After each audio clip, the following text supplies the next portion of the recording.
promis, j'avais parlé de critiques de cinéma sur la chaîne, et ça sera la première. Donc on va vous parler de Jurassic World Fallen Kingdom. Donc je vais laisser la personne qui est à côté de moi se présenter. Bien, bonjour à tous et à tous, je m'appelle Eric, je suis son assistant réalisateur, et caméraman principal et puis encore beaucoup de choses. Ouais, parce qu'on n'a pas une équipe de ouf, donc on fait un peu tout nous-mêmes. Voilà, je suis équipier. Alors donc, aujourd'hui on va vous parler de ce film-là, et petite précision avant de commencer, voilà, vous voyez qu'il y a un néon vert juste derrière moi. On n'a pas voulu trop se faire chier à mettre un timecode pour les spoilers, etc. Donc il y aura des spoilers. On va éviter de trop en dire, mais il y en aura. À chaque spoiler qui sera dit, le néon qui sera derrière moi, enfin derrière nous, je le passerai en rouge. Donc quand vous verrez à peu près sur la vidéo, dès que vous verrez un néon rouge et que vous n'avez pas envie d'entendre un spoil, avancez un peu plus ou n'écoutez pas cette partie-là. Bon, du coup on va commencer. C'est parti. Bon visionnage. Ouais, bon visionnage. Alors, moi déjà le premier truc qui est important à dire, c'est que ça fait longtemps que je suis pas sorti d'une salle de cinéma, donc récemment en allant voir un film, et être content comme ça. Quand j'ai vu la bande-annonce, j'ai vraiment eu peur. Déjà le premier Jurassic World, j'ai pas été fan du tout, enfin plutôt un bon film en soi, mais sans plus. Quand j'ai vu la bande-annonce de celui-là, je me suis dit ça va peut-être être pire que le premier, mais finalement pas du tout. Donc quand on est sorti, j'étais très content. Personnellement, en fait, par rapport à la bande-annonce, j'ai eu peur que ce soit du... La James Bond. Pardon. Donc, j'avais peur que ce soit du réchauffé en fait. Je pense que vous avez vu aussi la bande-annonce. Il y a beaucoup de scènes qui ont été mises dans la bande-annonce qui m'ont fait penser justement au premier. Et justement, j'étais bien surpris par rapport au film. Et justement, j'étais dans le même cas que toi, je pensais que j'allais voir un film entre guillemets, pas parmi tant d'autres entre guillemets. Et en fait, non, j'ai été agréablement surpris. Il m'a bien plu, justement. Et ça, justement. Ok, donc globalement, le film en soi, il est bon. Donc on peut dire dès le début qu'on le conseille. Oui, on peut le conseiller. Puis le film, on est le 6 juin aujourd'hui, il est sorti aujourd'hui. Donc c'est pas l'avant-première, mais la date officielle c'est aujourd'hui. Donc là on tourne cette vidéo, la vidéo normalement sortira demain, donc le 7. Et pour faire simple, on va commencer déjà par les points positifs du film. Il y en a beaucoup. Et on finira par les points négatifs, puis à la fin on vous donnera nous personnellement les scènes qu'on a adorées. Et franchement pour moi il y en a voilà. pas mal. Donc déjà les points positifs, la photographie. La photographie du film, je la trouve très bien travaillée. Ouais, franchement je la trouve sublime. Les jeux de lumière sont énormes et franchement je trouve que les dinosaures sont hyper bien foutus. Et les points de vue qu'ils ont utilisés. Les mouvements de caméra ils sont terribles. Ouais, ils ont extrêmement bien travaillé. Là comme le premier Jurassic World, on a un dinosaure très spécial. C'est quoi le nom du premier dinosaure là? Le Lando... Ouais, je sais plus, enfin, c'est le dinosaure un peu. C'est le dinosaure un peu méchant du film, là on en a un autre. Le Cadino entre guillemets. Et ouais, c'est un Cadino, le méchant du truc. Et là ce coup-ci, c'est pas comme le premier, c'est vraiment celui-là, je l'ai trouvé magnifique. Et on a une scène vers la fin qui est sublime avec des jeux de lumière, des mouvements de caméra. Je sais même pas comment ils ont fait. À chaque fois que je regarde un film, j'essaie d'analyser en fait comment ils ont un peu foutu la caméra, etc. Mais là, je ne saurais même pas dire. Je sais pas où est-ce qu'ils ont été chercher leur taf, mais là, ils ont été très loin. Bon après, point positif aussi, les acteurs. Je trouve que déjà les acteurs sont bons en soi. Les personnages sont bien pensés, donc on en a un qui est assez chiant sur les bords, enfin il m'a saoulé, c'est comment il s'appelle? On a un écran en fait, c'est Franklin. C'est Franklin. Oui. Alors, je trouvais que son personnage justement collait bien. Alors c'est quoi son personnage comme ça? On écrit un peu. Je trouve que moi son personnage c'est un peu la lopette du groupe qui se retourne à la fin, quoi, tu sais, qui prouve son héroïsme. Alors en fait au début du film vous verrez il y a une espèce d'organisation qui essaie de sauvegarder l'espèce des dinosaures. Et sur l'île, donc où vivent les dinosaures, il y a une éruption de volcan et l'extinction des dinosaures, elle est proche. Et il y a l'État en gros qui dit ouais, on ne veut pas s'occuper de ça, et d'un côté on a ce groupe de personnes là qui veut sauver les dinosaures. Et lui c'est un peu le hacker, l'informaticien, la tête du groupe, qui est un peu extrêmement craintif en fait. Et ouais, c'est un personnage qui est chiant sur les bords. En fait, ce qui m'a surtout saoulé avec lui, c'est le fait qu'il arrête pas de crier. Ouais, son cri, il est... Ouais, ça m'a fait rire quoi. Oui, il est drôle. En fait, il joue sur le fait que le personnage soit agaçant et du coup ça en fait vraiment un bon personnage bien travaillé. Oui. Après en termes de personnage, ça c'est un gag pour moi. L'acteur principal, donc Chris Pratt, donc, qui joue Owen, franchement les gars, foutez-le dans un Marvel quoi. Faites-en un super-héros parce que le mec je sais pas d'où il sort, il te tabasse 5-6 militaires à la suite comme ça en mode normal. D'ailleurs, t'as un moment qui met en courant. Ah ouais mais c'est impressionnant, il te met un coup de corde à linge, le mec c'est Undertaker, tu comprends pas quoi, il te met de WWE le gars. Il est très haut. Ouais, mais après, après il y a franchement un énorme problème de logique et de réalisme dans ce film-là. Je trouve qu'il y a des trucs qui vont pas, mais bon ça dans tous les... Je l'ai déjà dit, ouais, dans ma dernière vidéo sur les films d'horreur que je vous invite à voir si vous l'avez pas vu, je le mettrai en suggestion dessus si j'y pense. Ouais, dans les films actuels, on a vraiment un problème avec la logique et puis le réalisme quoi. Ouais. Tout qui est, il y a un peu de surjeu parfois. Si on joue sur le côté impressionnant des trucs et ça semble bien ridicule. Justement, en fait, je trouvais que sur ce film, il y avait quand même un C'est bien, on parle des points positifs et... Oui, mais justement, comme ça on a tous les deux nos avis, tu vois. Ouais. Je trouvais qu'il y avait quand même un semblant de réalisme sur certains points. C'est-à-dire qu'il y a certaines choses qui sont pas vraiment réalistes. On peut pas faire un film totalement réaliste. Sinon, bah là après, déjà c'est un film de SF. Voilà. Donc ça fait de SF. Donc il peut pas y avoir que du réalisme. Pour les gens qui savent pas, SF, il veut dire science-fiction. Il y a un Je sais pas. Pardon, cherche un briquet en fait. C'est bon. Ah ouais, mais oui. Voilà. Donc, je trouve qu'au niveau du réalisme, il y a certains. Je trouve pas le mot. À un certain niveau, ils ont réussi à atteindre quand même un assez haut niveau de réalisme. Mais comme tu dis, c'est de la SF. Donc ils peuvent pas non plus faire quelque chose, tu vois. Sinon c'est un documentaire le machin. Ouais, mais le coup de. Tu mets un coup de poing à un mec et il vole 3 mètres plus loin. Oui, ça, je suis d'accord. C'est le genre de truc là que je trouve. Mais si tu regardes. Pas tellement dérangeant en soi au final. Mais... Si tu regardes au niveau de la barrière, tu vois de quoi je parle. Ouais, la barrière. Quand elle s'est fait exploser, là oui, j'ai trouvé ça bien réalisé quoi. Enfin, bien réaliste. Ouais, en soi. Ouais. Donc ensuite, autre point positif. Autre point positif, alors bah justement je vais rebondir là-dessus, on disait que c'était un film de SF, mais c'est pas, je trouve que c'est pas seulement un film de SF. Comme je te disais tout à l'heure quand on est sorti de la séance, pour moi c'est aussi un film d'horreur. Oui. Parce qu'il reprend extrêmement et bien je trouve les codes et l'image des films d'horreur. Alors par exemple, c'est pas un spoil, d'ailleurs on le voit dans la bande-annonce, on voit l'ombre du dinosaure, c'est le méchant. On voit dans la chambre de la gamine, et genre ça c'est très bien fait. Il y a des screamers aussi, d'ailleurs qui sont bien foutus. Un petit point par rapport à l'ombre, je sais pas si t'as remarqué mais t'avais un cheval ou je ne sais quoi, et justement l'ombre était placée derrière. Ouais. Donc on aurait pu croire que l'ombre du cheval c'était le dinosaure, donc pour donner le point du monstre sous le lit entre guillemets. Ah, c'est pas... J'avais pas calé ça, c'est vrai que... C'est vrai. Et j'ai trouvé ça pas mal. Et après, en point... pour moi, vraiment, le gros point positif du film, c'est que visuellement, il te met une claque dans la gueule. C'est clair. On le voit, la scène qu'on voit dans la bande-annonce, quand il y a un dinosaure en fait qui arrive dans une espèce de gros conduit comme ça, avec donc Franklin qui est dans la salle, et la fille, l'ex de Claire. Donc il y a Claire et Franklin dans la salle et ils entendent le dinosaure arriver dans le conduit, ils pensent que c'est le T-Rex, sauf que non, c'en est un autre.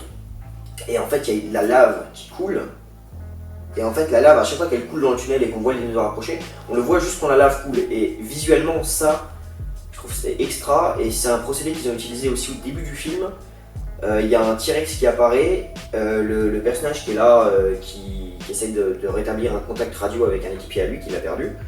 Des équipiers à lui essayent de lui dire ouais fais gaffe, il y a un dinosaure derrière toi, etc. Lui il le voit pas, et à chaque fois qu'il se retourne, il y a un éclair, et nous on voit le T-Rex mais seulement quand il y a l'éclair.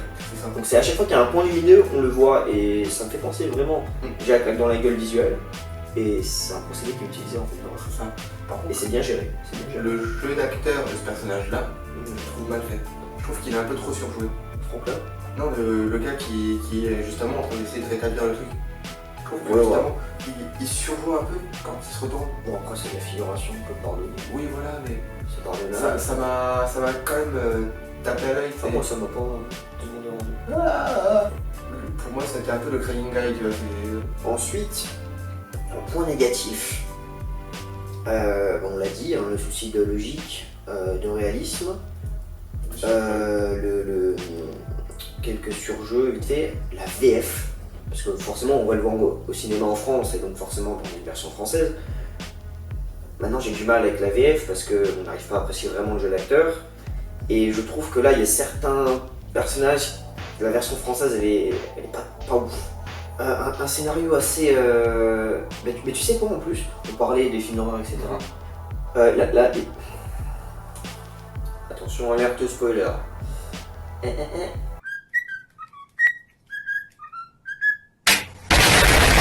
Il y a une scène en gros où ils vendent les dinosaures qu'ils ont récupérés, ils les prennent pour les vendre aux enchères à des riches criminels.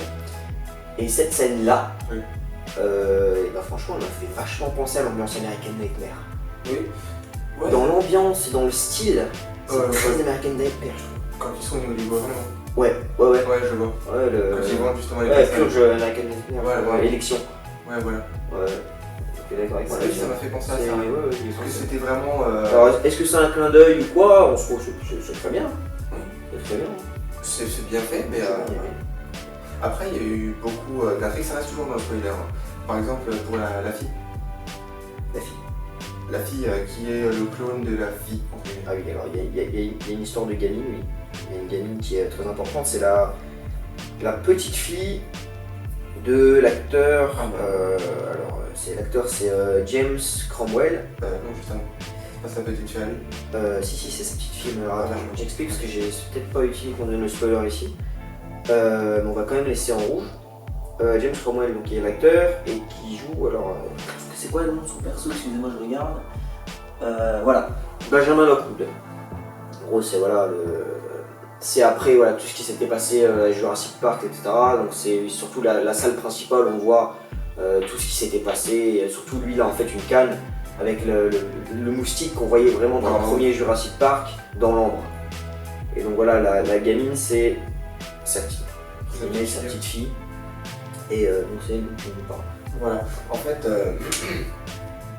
j'ai trouvé que le fait que ce soit sa petite fille sans être sa petite fille, mais c'est sa petite fille, mais c'est pas sa petite fille, Complexe.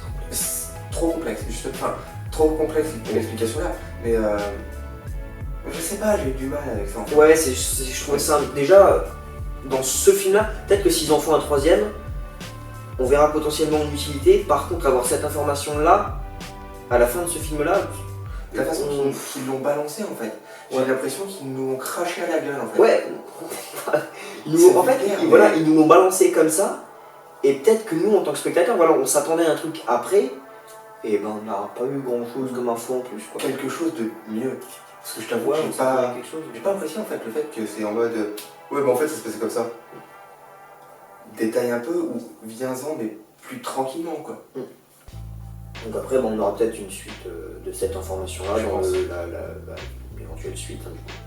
Je repasse ça en normal. Voilà. Prenez coup. Il galère un peu le Léon. Alors donc, pour continuer sur les points négatifs, et ben, je crois que j'en ai plus. Ah si, un truc. Alors moi c'est très personnel, Eric il a pas trouvé. Je trouve le film, il dure 2h10 à peu près. 2h08, 2h09 je crois. Ouais, voilà, 2h10. Ouais, bref, il dure 2 heures, mais je l'ai trouvé vachement long. Je l'ai trouvé long, j'avais pas l'impression qu'il durait 2h09, et au début du film, j'avoue que j'avais eu du mal à vraiment rentrer dedans. Vraiment, j'ai eu du mal avec ça. Bah, moi, c'est la scène justement qu'on parlait juste avant là. Celle-là, je l'ai trouvée très longue. Ouais. Mis à part ça, le film, j'ai trouvé une durée à peu près, on va dire, normale. Par contre, c'est sur cette scène-là, il y a le spoil avant, il y a un screamer. Oui. On le voit dans la bande-annonce d'ailleurs. Oui, mais. Et celui-là, il est bien géré. Oh oui. On s'y attend pas. Les screamers dans ce film-là, il y en a 2-3, je crois. Mais putain, des meilleurs screamers que dans un film d'horreur. Déjà, je l'avais dit dans ma vidéo précédente sur les films d'horreur. Et j'arrive plus à sursauter quand je vois un film d'horreur au cinéma. Et là, je sais pas, d'un coup, c'est même pas un film d'horreur et ils y arrivent. Et ils le font très bien. Ils le font très bien. Ils ont bien travaillé leur projet. Ouais. Donc j'étais vraiment content. Donc je pense qu'en point négatif, on a fini. Ouais. Alors, on va passer ce coup-ci aux scènes que nous on a kiffé. Dans ce cas-là, faut passer en rouge. Puisque techniquement. Ça dépend quelle scène, il y a des scènes, c'est pas des spoils. Ouais, mais ça reste quand même c'est des scènes du film donc. Ouais, mais c'est. Par exemple, la scène du dinosaure sur le quai, c'est pas un spoil, tu vois. Ouais, c'est vrai que. Pareil, c'est un exemple. Et c'est vrai que la scène était magnifique. Ouais. Ah bah, du coup, je vais en parler. Donc, on va faire une scène chacun. Okay. Donc, en fait, ils évacuent à peu près, je crois, au premier tiers du film, l'île de base des dinosaures. Et en fait, ils capturent quelques espèces, etc., pour en sauver une partie. Et du coup, forcément, ils sont obligés de laisser la plupart des dinosaures sur une île. Et ils repartent donc en bateau. Et là, on voit en fait toute la cendre, les nuages de cendre, avec la lave et tout qui coule sur les falaises de l'île. Et là, on voit en fait les acteurs, donc Owen, Claire et Franklin, qui regardent sur le quai de là où ils sont partis de l'île. Et on voit en fait, je crois que c'est un herbivore. Et voilà, qui les regarde partir sur le quai. Et cette scène est vachement triste. Ouais, je trouve vachement triste. Très triste. Et au niveau des couleurs qu'ils ont utilisées, on voit le dinosaure peu à peu disparaître dans la fumée, avec des cris du dinosaure et des fumées qui commencent à devenir rouges. Cette scène est vraiment belle. Et puis on voit vraiment très belle. Limite on le verrait, on le voit se désagrégé. Ouais, on le voit un peu, on sait pas ce qui se passe vraiment. Voilà. Et cette scène est vraiment vraiment belle. Donc ça, énorme point fort du film sur les scènes. Ouais, j'ai trouvé très très prenante comme scène. On doit suivre la chronologie ou... Non. Personnellement... Moi j'ai un spoil juste. Bah c'est la scène du bonk. Du bonk, ouais bon. Tu vois de quoi je parle? Oui, je vois de quoi je parle. Donc à un moment, donc, ils sont une cellule, entre guillemets, et... les dinosaures sont en cage, du coup. Voilà. Et pour se sortir de là, donc ils font appel, entre guillemets, à un dinosaure pour exploser une grille. Et quand il explose la grille, le dinosaure, il n'arrive pas à s'arrêter et il se tape un poteau. Et cette scène m'a fait extrêmement rire. Ah, elle est drôle. Parce qu'après, le dinosaure titube un peu quand il était assommé. C'est pas logique, tu vois, en soi. Oui, parce que justement... Mais par contre, ouais, c'est vrai que dans l'humour du film est bien géré aussi. Ouais. Il y en a pas masse, il y en a un peu, il y a des touches d'humour qui sont vachement bien. Et cette scène-là, je l'ai trouvée super cool en fait. Ensuite, moi, une scène que j'ai trouvée cool aussi. Alerte spoiler. Désolé. Alors, en fait, il y a la gamine, donc la petite fille de Lockwood, qui essaye d'espionner deux mecs qui travaillent pour Lockwood, en fait, qui parlent. Et elle arrive dans les caves. En fait, c'est l'ancien complexe. Ouais. Dans les premiers. Ouais, qui est réutilisé, qui a été réaménagé. Donc c'est ça, en fait l'ancien complexe il est sous la propriété en fait le Lockwood. Et du coup la gamine les suit et du coup elle a peur de se faire voir parce qu'en fait les deux mecs passent très proche d'elle et elle se met dans un renfoncement et nous en fait on la voit reculer et on voit une cage derrière elle. Et elle se met très proche de la cage, son pied passe derrière une ligne rouge et on voit une grosse main avec des grosses griffes s'approcher de sa tête qui caresse vraiment ses queues de cheval quoi. Vraiment elle se retourne et on voit vraiment le dinosaure hurler, la gamine qui hurle et tout et cette scène là elle est waouh magique parce que justement en fait juste avant t'as vu quand elle est dans les bureaux où elle vient de regarder la vidéo, t'as les mecs qui arrivent, t'as Mills, ouais. Mills, avec avec Wu. Ouais, donc Mills c'est un peu méchant. l'antagoniste en fait, hors dinosaure, hein, humain, l'antagoniste du film. Avec l'asiatique qui arrive et justement elle essaye de se planquer.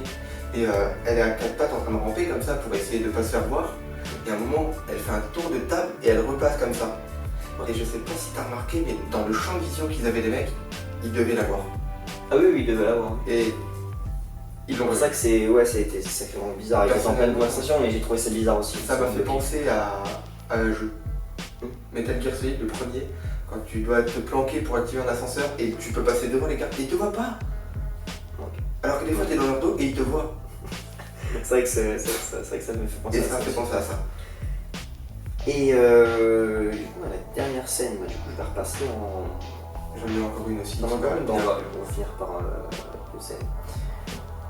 Bah, moi, je l'ai dit plus tôt, c'est la scène voilà, avec la lave qui rentre avec Claire et Franklin, avec le dinosaure dans le tunnel avec la lave qui tombe. Ça, c'est très impressionnant. Elle est très très belle. Et le coup d'échelle. Ouais, le coup d'échelle.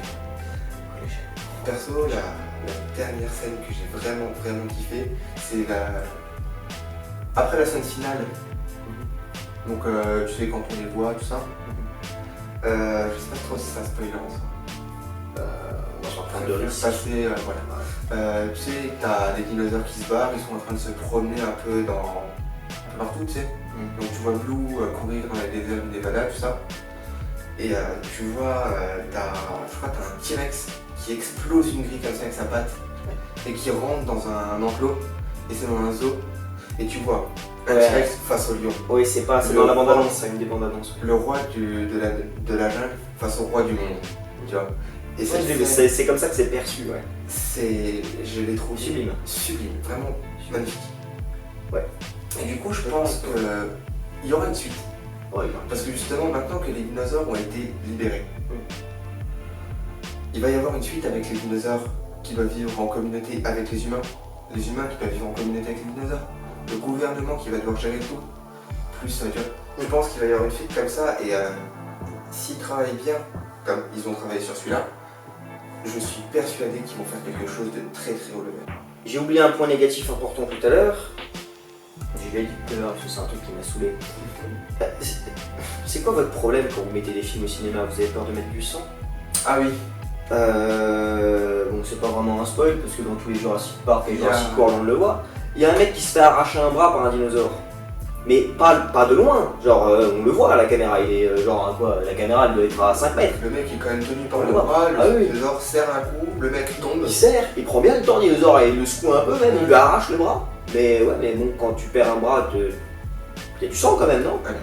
Donc là, il y a pas de sang. À moins qu'il soit sec. Même d'autres trucs, bon, des gars qui se font encore couper en deux un peu. D'ailleurs, je pense qu'il a dû se servir du bras comme paille. Sûrement. D'où le fait qu'il n'y ait pas de sang. Ah oui, et aussi le point positif que j'ai oublié, un dinosaure que je surkiffe, et il apparaît 2 fois dans le film, le Carno. Et ce dinosaure, il est oh là là là là là. Les 2 fois où il apparaît, je peux vous dire qu'il est impressionnant, il est sublime, vraiment. Il est sublime. D'autres choses à rajouter? Non. Du coup voilà, on a fait à peu près le tour du film. Donc franchement, et sincèrement, on vous invite à aller le voir au cinéma parce que franchement il nous a bien plu. C'est vraiment un bon film. Alors, en plus si vous aimez les Jurassic Park de base, les films de SF, les dinosaures. Et Chris Pratt. Et bah courez, allez le voir parce que franchement là il vaut le coup d'être vu quoi. Certes comme il a dit, il peut peut-être vous paraître long, mais il vaut vraiment. Après ça dépend des gens. C'est pour ça j'ai dit qu'il pourrait. Après il est relativement lent. Bon bah du coup on a fait le tour de ce qu'on avait à dire sur ce film là. Du coup on va vous laisser ici. Et puis n'oubliez pas, donnez-nous votre avis dans les commentaires si voilà, ce genre de vidéo vous plaît, sachant que c'est la première critique de film sur cette chaîne. Et j'espère fortement que ce ne sera pas la dernière, parce que j'adore parler de films que je vais voir au cinéma. Et pas que. Et donc je vous dis à une prochaine fois, n'oubliez pas de vous abonner à la chaîne si le contenu vous plaît, partagez la vidéo, mettez un j'aime, et puis on vous dit à plus.